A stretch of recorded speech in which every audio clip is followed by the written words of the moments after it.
empezamos por eso de lo que yo decía, oleada de bajas en el Partido Popular, que alguno debe pensar, este hombre exagera.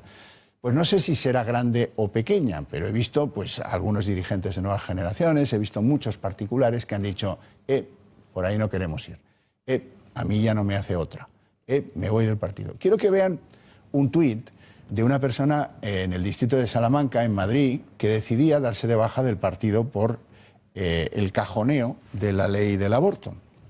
Lo más llamativo, se lo cuento, lo más llamativo es que la persona responsable del distrito de Salamanca parece estar más de acuerdo con el que se da de baja que con el Partido Popular.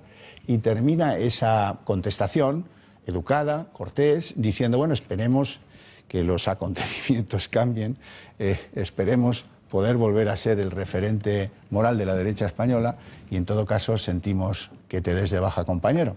Así están las cosas, esto ha sido bastante tremendo. Se han roto, como les decía antes, muchísimas cosas esta semana. ¿Tú estás de acuerdo conmigo, Iván?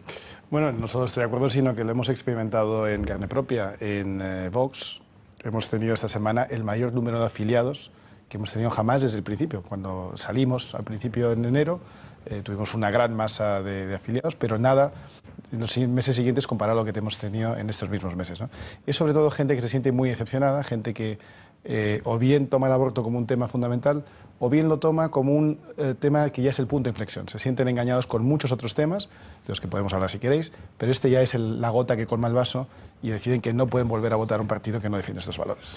Una de las cosas rotas, más rotas, es la explicación, una explicación entre pasillos, inapropiada, porque a lo mejor es sesgada, porque a lo mejor es injusta, pero es la que tenemos, es la que se conoce. Hasta después del sábado, a lo mejor se produce otra y la tendremos que cambiar. Pero toda esta semana nos hemos tenido que valer con esta explicación del presidente del Gobierno que vamos a comentar después. Vamos a oírla. Se puede modificar la ley para que aquellas jóvenes de 16 o 17 años que aborten tengan que hacerlo con el conocimiento y con el consentimiento de sus padres. Lo vamos a hacer. Vamos a presentar también, antes de fin de año, un plan de apoyo a la familia. Y luego seguiremos estudiando fórmulas para conseguir una mayor aceptación en la reforma. Pero en este momento yo, como presidente del Gobierno, creo que he tomado una decisión que es la más sensata. Vamos a seguir trabajando por la cohesión y lo que no podemos tener es una ley que cuando llegue otro gobierno pues la cambie al medio minuto. Esto dicho popularmente es no tengo consenso, esta ley me va a producir un desgaste, la retiro y asumo esa responsabilidad de retirarla porque no tengo consenso. Los asuntos morales, se deduce de estas palabras, precisan de un consenso. Todo aquello que va a ser cambiado en el minuto 1 del próximo gobierno, que casi ya anuncia, no sé qué moral de victoria trae Mariano Rajoy, todo lo que vaya a ser cambiado, pues ya no vale la pena hacerlo. No sé si eso incluye o no el enfrentarse al referéndum ilegal de Artur Mas, porque es bastante obvio que si volviera un Zapatero, aceptaría lo que salga de Cataluña sin mayor problema. Esto es una manera de hacer política con la que algunos que creen en los temas de fondo, que creen en el compromiso, pues no están demasiado de acuerdo. Don Jesús Arroyo. Totalmente. Yo creo que a Mariano Rajoy le está pasando, bueno, pues podemos imaginar que el Fútbol Club Barcelona un día dijera, bueno, pues voy a decidir cambiar mi camiseta. Y a partir de ahora, en vez de tener la azulgrana, voy a ponerme la camiseta blanca. ¿Para qué? Para intentar atraerme a los seguidores del Real Madrid. ¿Qué pasaría con el Fútbol Club Barcelona? Pues que su estadio, el Nou Camp, se vaciaría, porque diría, yo no quiero ir a ver el Barcelona con camiseta blanca, y ningún seguidor del Real Madrid se haría del Barcelona, porque es imposible. A mí me da la impresión de que Mariano Rajoy está intentando atraer a sectores del centro, de la izquierda, cambiándose de camiseta, poniéndole al PP una camiseta distinta. Pero no se está dando cuenta de que va a perder a los propios, va a vaciar su estadio y de fuera no va a obtener a nadie. ¿Qué estamos pensando? ¿Que alguien del PSOE se va a pasar al PP?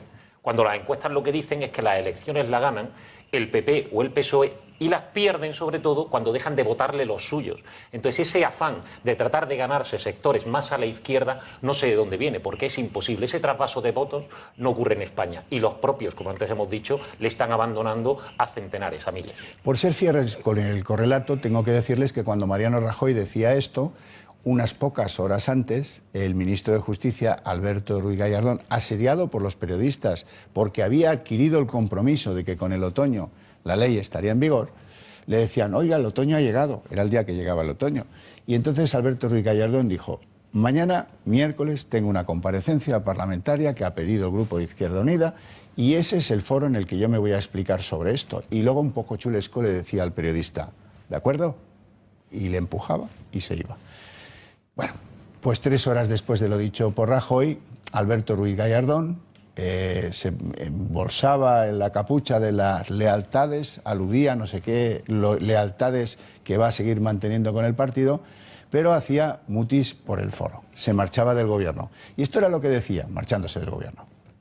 Pero al día de hoy yo reconozco que no he tenido la capacidad para convertir ese anteproyecto de ley en un proyecto y, por lo tanto, tramitarlo ante las Cortes, tal y como era el compromiso que habíamos adquirido desde el propio Gobierno. Eduardo García Serrano, ¿qué sentiste al ver eso y qué te llama la atención? Bueno, vamos a ver, a mí me irritaría muchísimo que en todo este proceso de traiciones Alberto Ruiz Gallardón apareciese ante la posteridad como el mártir, la víctima y el adalid de la intención de derogar la ley Aído, que al final el pobrecito no ha podido y que ha sido ejecutado y obligado a hacerse el harakiri por su partido. No, Alberto Ruiz Gallardón ha sido víctima de los manejos que él inició en el Partido Popular. Cuando todo el tema de Bárcenas no quiso cambiar a una serie de fiscales que resultaban molestos para el grupo de Soraya, el propio Rajoy y la imagen general del Partido Popular, y como Roma no paga traidores, pues le han venido a buscar. Le han venido a buscar y le han metido la reforma de la ley Aído que tenía que llevar, no sé por qué, el Ministerio de Justicia.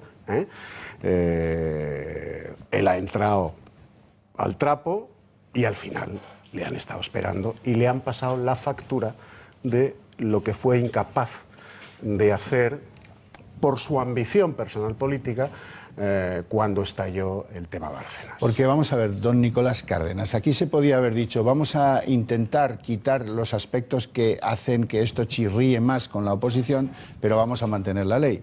En cambio, el resultante político que hemos obtenido es metámosla en un cajón y olvidemos de estos temas ideológicos que nos hacen perder votos. Yo creo que hace tiempo que el Partido Popular se crea a sí mismo el papel de Pepe Gotera y Otilio, que llega a una casa donde hay una serie de... No hay apenas normas, entonces la casa se desmorona, es una típica casa ocupa, todo destrozado y tal. Llega y ¡ay, que venga el PP y me lo arregle! Y pone las cañerías y arregla tal y pinta y no sé cuántos, pero no cambia las normas. Con lo cual acabaremos otra vez con la casa hecha un desmadre. Lo que sucede en este momento es que con esta decisión Rajoy se acaba de autoproclamar heredero de Zapatero, porque no ha modificado en absoluto ninguna de las leyes ni de las vías de políticas que se habían implementado durante el periodo de Zapatero. Con lo cual, estamos en la tercera legislatura de Zapatero, lo cual para sus votantes pues es bastante decepcionante, ¿no? Supongo que sí. Martu Garrote, tú que defendías tanto a Zapatero. Yo creo que lo que ha hecho Rajoy con lo que hizo Zapatero no tiene nada que ver. Nosotros venimos quejándonos desde el primer día de reformas electorales, de subidas impositivas y de amnistías fiscales para coleguitas, en fin, que en este país solo le va bien a los que tienen dinero, los ricos son cada vez más ricos y los pobres son cada vez más pobres. En este tema de la ley del aborto, yo tengo toda la impresión de que lo que ha pasado en el Partido Popular es que le han hecho la cama a Gallardón. Venía del ayuntamiento con su aire de progre, ¿no? Y de persona de los más avanzados dentro del Partido Popular, le han colocado a defender una de las normas más retrógradas que nunca se han visto, porque además es que el anteproyecto incluía cosas como la de las malformaciones que eran una aberración y que no existen en ningún sitio. ¿Qué es una aberración? Perdón, explícalo, por favor. Es que me interesa mucho. Yo no te he interrumpido. Es una aberración. Escucha, yo no te he interrumpido aunque le faltaras al respeto a Zapatero. ¿Que le falta el respeto a Zapatero? Sí, porque para nosotros que tú compares a Zapatero con Rajoy es faltarle el respeto. Y que tú digas que esta es la tercera... Bien, pues como yo no una ley en la que se pueda abortar a una persona porque tenga un dedo pegado, porque tenga una malformación. No te he interrumpido. Eso es eugenesia, eso es nazismo. De acuerdo, yo soy nazi, lo que tú quieras decirme, de acuerdo. Bien. Entonces, esta ley que no satisfacía prácticamente a nadie, salvo a algunos aquí en esta mesa, se la ponen a defender al ministro al que venía con mayor aureola de progre y tal. Lo ha hecho con mucha, además muy fehacientemente y con mucha lealtad hacia el partido, y cuando han creído conveniente le han dejado caer. Un enemigo menos. Esto se ve en política, se ve en todos los países, se ve en Estados Unidos, se ve en Europa. Un estorbo menos para las aspiraciones pues, de gente que rodea a Rajoy como Soraya. Esto es una lucha interna del PP. Lo próximo que veremos seguramente será que no vaya Esperanza Aguirre a la alcaldía de Madrid, pese a que es la mejor candidata que tiene el PP, otro enemigo menos, y ahí seguirán los que están pues tan contentos. Bueno, solo estamos empezando, porque ahora nos queda el relevo. El relevo en el momento en que probablemente Rajoy necesite más de políticos, releva con un personaje subsecretario, el típico funcionario que ha pasado por 6 ministerios. Ahora nos queda por ver qué ha pasado dentro del PP, qué ha pasado, cuántas cosas ha roto toda esta decisión inesperada, improcedente o tal vez precipitada que toma un presidente que siempre había presumido de su capacidad de instinto institucional, de la calma, de darle a este país cierta equilibrio en cuanto a las formas. Eso se ha venido abajo como tantas otras cosas de esta semana. Vamos a publicidad, enseguida volvemos. Semana, Concha, ¿qué semana llevamos? Y resulta que Gallardón se va apelando a la lealtad, que eso me duele a mí, una barbaridad, pero bueno, vamos a lo que vamos. Esto es política y estamos hablando del aborto, que es un tema súper serio. Fue una obsesión del ministro de Justicia, Alberto Ruiz Gallardón, ese, digamos, no demasiado caracterizado por sus dimensiones morales, el llevar el tema del aborto para aquellas personas que tú intentabas defender antes, y muchos en su partido se lo han reprochado. Sí. ¿Tú cómo ves eso?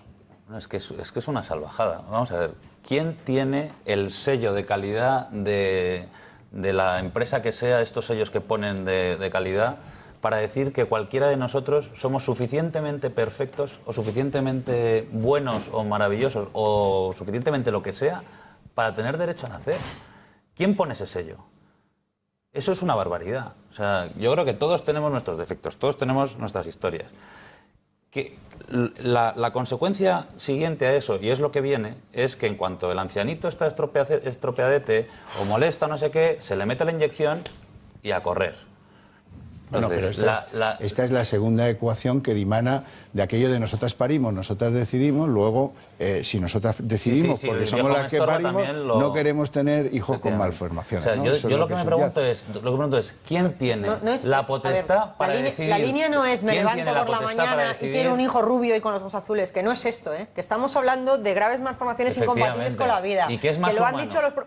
Es muy humano. ¿Y qué es más humano? No, lo que es humano es lo que ha hecho Cospedal, dejar que muera un niño y después reclamarle a su madre la ayuda que le dio de dependencia. Eso sí que es humano. Cuidar de esa gente o matarla, que es más humano. Muy humano. Traer hijos al mundo que luego no te haga caso, que te quiten la ley de dependencia, que te rebajen el grado y que estés cuidando, que no puedas trabajar y que no tengas para dar de comer a tus hijos. Cambiemos esas circunstancias externas, pero ese niño no tiene la culpa. Ese niño no tiene la culpa de esas circunstancias, hombre. Don Jesús. Martu, yo, por ejemplo, aparte de temas morales, hay una cosa que no veo coherente, que es... yo, por ejemplo, voy a aparcar, un tema tan sencillo como aparcar en una calle, y hay un sitio preferente para minusválidos. Vamos incluso a las oposiciones, cualquier oposición tiene un cupo de minusválidos, o sea, tratamos de cuidarles con cariño y hasta darles preferencia. Por supuesto. Eso es y la civilización. Claro, y antes de nacer los matamos. Es que no es lo mismo. O sea, es que no es lo mismo. Es que no es una minusvalía.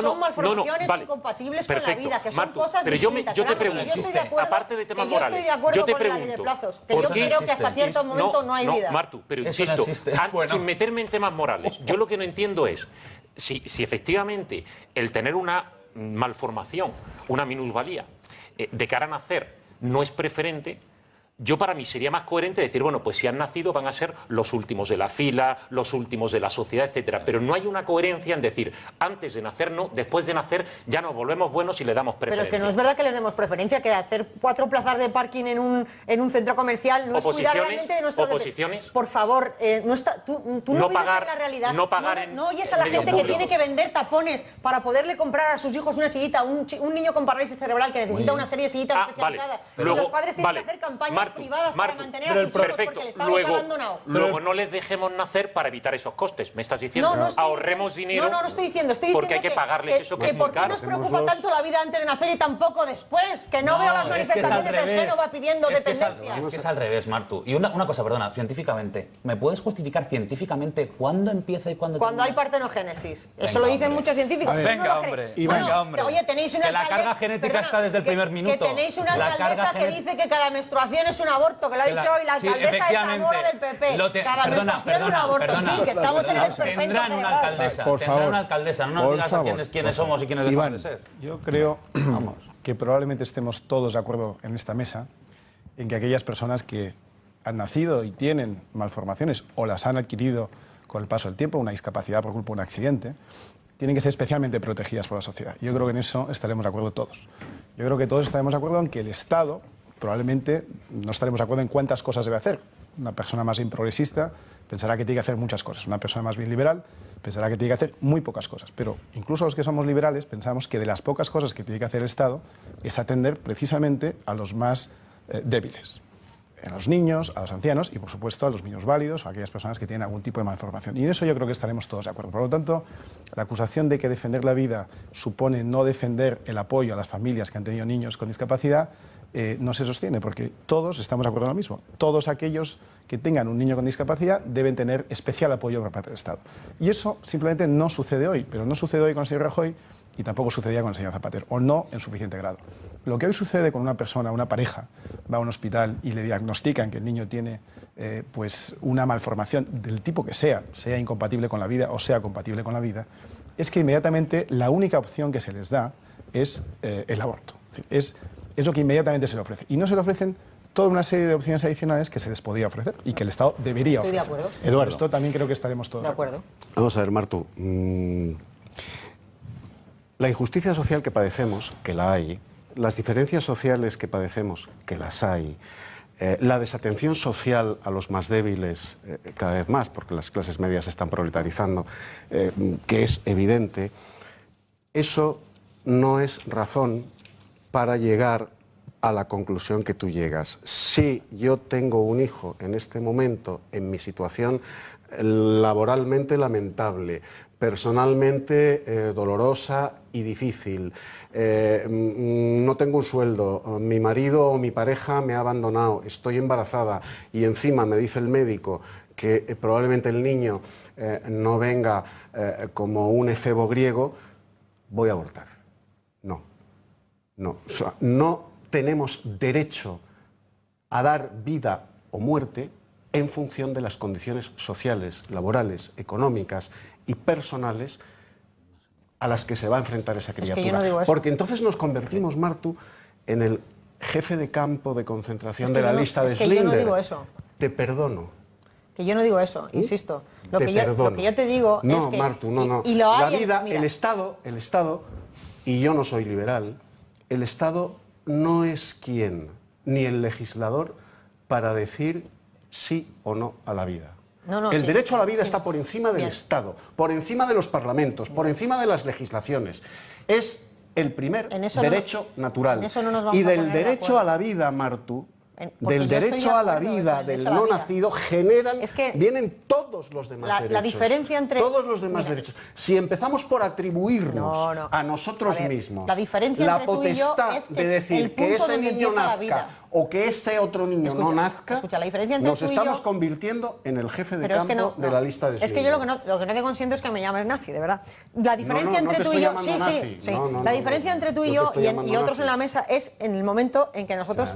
Hay quien como yo cree que la vida comienza cuando se produce la partenogénesis. Por tanto, la vida comienza... Que no es un problema de creencias, que es de ciencia. No es. Hay otros científicos que dicen otras cosas. Que no es un problema eso, que la carga genética es única y repetible y la misma desde el momento de la... Si pudiera terminar una frase sin que tú me interrumpas solo una, te daría las gracias. Ánimo. A ver si puedo. Venga. Si yo digo que tú eres morena... Espera, déjame terminar tú, porque si acabo con él y empiezo contigo, no me toca a mí terminar una frase coherente. Hay otros también defensores de la vida, que consideran que la vida comienza en el momento de la fecundación y que por tanto el aborto, la píldora del día después es un aborto. Y hay quien, como la alcaldesa de Zamora, cree que la vida ya comienza cuando ovulas. Y entonces cada mes que pasa sin quedarte embarazada estás abortando. Bien, yo me niego a entrar en lo que cada uno crea en sus creencias religiosas. Pero lo que no estoy dispuesta es a que a mí se me impongan las creencias de otro. No es y esto eso. es una cuestión de creencias religiosas. Señora, no, Marco, señora. yo no la te he llamado, ciencia. Ni te llamaría, deja un momento, Nicolás, ni te llamaría nunca nazi. Con lo de la alcaldesa de Zamora no nos llames disparatados. Como referencia científica no va a servir. No va a servir como referencia científica. Tranquilos. Pues es médico, ¿eh? Pues es médico, ¿eh? Es igual, es médico, pues es exactamente igual de absurdo decir que una menstruación es un pseudoaborto que decir que la vida empieza en la partenogénesis. Es igual de absurdo e igual de anticientífico. Porque esto no es un debate religioso, de verdad que no. Y además aquí entonces tú tienes una postura religiosa sobre esto. Eso es lo que me pregunto, porque si estás debatiendo y tú no sé si tendrás creencias o no las tendrás religiosas, entonces no entiendo. Si es un tema religioso, si tú no las tienes, si no tienes... Por eso no quiero que me impongas tus creencias, porque no quiero que me impongas tus creencias. No, yo no estoy hablando desde el punto de vista de creencias religiosas, estoy hablando desde el punto de vista científico. Que no es verdad, que hay otros científicos que dicen lo que yo te estoy diciendo. Desde el punto de vista científico, perdóname. Desde el punto de vista científico, no hay vida independiente hasta la partenogénesis. No hay vida independiente hasta que el niño tiene 15 años, coño. Perdóname, ¿eh? Perdóname, que es vida independiente para ti. Vamos a superar esto. Sí hay una vida única, irrepetible, con la misma carga genética desde el principio hasta el final. Bien, Nicolás, y eso hay que respetarlo. vamos a superar esto. Y si salimos de ahí, entraremos entonces después en las circunstancias que queráis sobre el aborto. Tendremos tiempo, no os preocupéis. Vamos a explicar la cantidad de cosas que se han roto esta semana. Y aquí queda, pues, por ejemplo, algunos destacados miembros del gobierno, miembros del Opus Dei, que se quedaban pues colgados de la brocha y que tenían que dar explicaciones. Y no es uno, sino varios. Y quien las ha asumido es el ministro del Interior, Jorge Fernández Díaz. Le escuchamos. Yo se lo he dicho personalmente y lo quiero aquí repetir públicamente. Le honra, tiene todo mi afecto, tiene por supuesto todo mi respeto y entiendo perfectamente esa decisión que es muy dolorosa para él y para muchos, entre ellos para mí de manera muy especial. Creo que defender la vida es de los seres más concebidos y no nacidos, de los niños que van a nacer, es defender en fin, a los más desprotegidos y a los más débiles de nuestra sociedad. Y creo sinceramente, lo he dicho antes y lo sigo diciendo ahora, claro, que es lo más progresista. No hay nada más progresista que defender a los más débiles. Y no hay nadie más débiles que los niños que van a nacer. Bueno, pero de dimisiones ni pío. Ni pío, porque uno podía pensar que alcaldes, diputados, senadores, presidentes de Diputación del Partido Popular comprometidos con la causa de la vida, pues dirían, no, oiga, que ahora archive esto 3 años después y de esta manera tan guarra, no se lo acepto. Y ahí tiene el carguito que me voy. Pero no, ha habido un silencio bastante clamoroso. Que no se ha ido nadie. Silencios pueden ser incluso clamorosos. Esta semana han sido algunos bastante clamorosos. Por cierto, esta ley del aborto, quiero recordarles que nace cuando el gobierno de Mariano Rajoy tiene que tapar un problemilla que tiene con Bolinaga, con Inés del Río, aquella que nos decía precisamente Jorge Fernández Díaz que salía, pero una cosa personal, intransferible, ilimitada, Inés del Río. Luego salieron 70 como Inés del Río. O sea que para maquillar aquella circunstancia, aquellos incumplimientos, aquella asunción de la hoja de ruta de Zapatero con la ETA, alguien sacó de la chistera el viejo proyecto arrinconado de la ley del aborto y lo puso en marcha y le encargaron a Gallardón, que en eso lleva razón, un proyecto, un anteproyecto. Una vez se supo, se armó la marimorena y a alguien le temblaron las canillas y decidió meterlo en el cajón y no buscarse líos. Dicen que asesorado por Pedro Arriola, yo tampoco lo sé. En cualquier caso, me pregunto, ¿de verdad se pierden votos metiendo la ley en el cajón o se ganan? Yo creo que se pierden. No van a ganar, lo habéis explicado alguno de vosotros antes, no va a ganar nada por el otro lado, absolutamente nada. Yo creo que ellos tendrán hecho sus cálculos.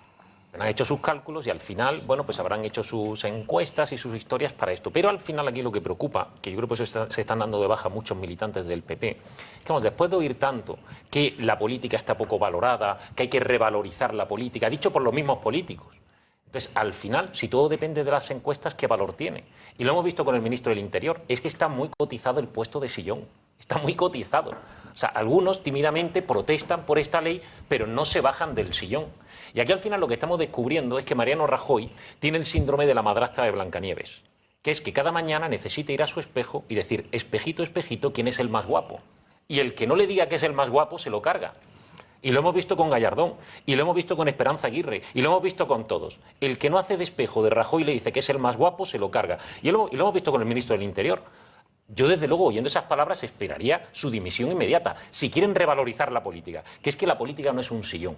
Entonces, si tienes convicciones, sé coherente y dimite.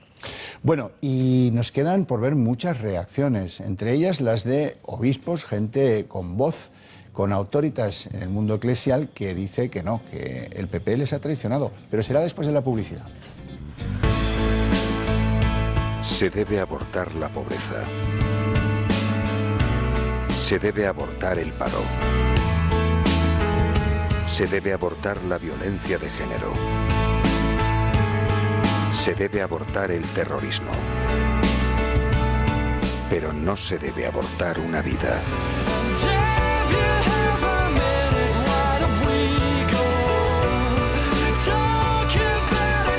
Ante el IVE, interrupción voluntaria del embarazo, vive.